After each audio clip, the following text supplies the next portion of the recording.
এবার ডোনাল্ড ট্রাম্পের ওপর রাগ করে নতুন রাজনৈতিক দল গঠনের হুঁশিয়ারি দিয়েছেন ইলন মাস্ক। মার্কিন প্রেসিডেন্টের কর ও ব্যয় সংকোচন বিল নিয়ে খেপেছেন এই শীর্ষ ধনকুবের।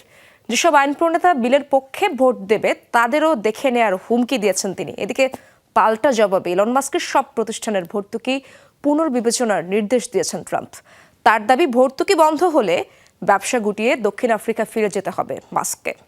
শ্রীলঙ্কা আবারও রপ্তানিতে শীর্ষে। Send American astronauts into space. Come here. Take over, Elijah. Take over. মার্কিন প্রেসিডেন্ট নির্বাচনের প্রচারণায় ডোনাল্ড ট্রাম্পের পক্ষে বেশ সরব ছিলেন ইলন মাস্ক। আলোচিত দুই ব্যক্তির রসায়ন সে সময় ব্যাপক আলোচনার জন্ম দিয়েছিল। ট্রাম্পকে প্রেসিডেন্ট নির্বাচিত করার পেছনে কোটি কোটি ডলার খরচ করেছেন মাস্ক, রয়েছে এমন গুঞ্জনও। ট্রাম্পের জয়ের পর রীতিমতো তার ছায়াসঙ্গী হয়ে ওঠেন টেসলা ও স্পেস এক্স প্রধান।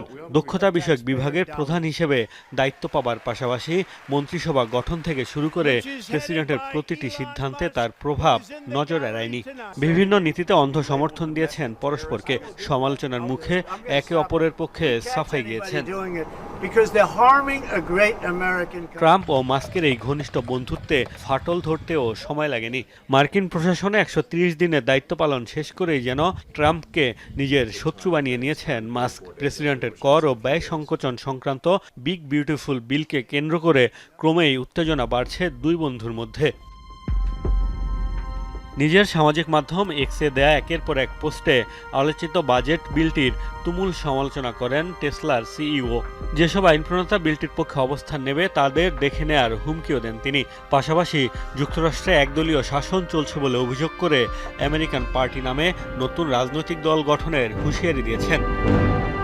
চুপ থাকেননি ট্রাম্পও, ক্ষোভ ঝেড়েছেন ইলন মাস্কের ওপর। তার অভিযোগ, মাস্কের প্রতিষ্ঠান যুক্তরাষ্ট্রের ইতিহাসে সবচেয়ে বেশি ভর্তুকি পায়, আর এই ভর্তুকি না পেলে তাকে ব্যবসা গুটিয়ে দক্ষিণ আফ্রিকা ফিরে যেতে হবে বলেও মন্তব্য করেন মার্কিন প্রেসিডেন্ট। শীর্ষ ধনকুবেরকে দেয়া ভর্তুকি পুনর্বিবেচনায় দক্ষতা বিষয়ক বিভাগকে নির্দেশও দিয়েছেন ট্রাম্প। মোস্তফা মাহমুদ, যমুনা নিউজ।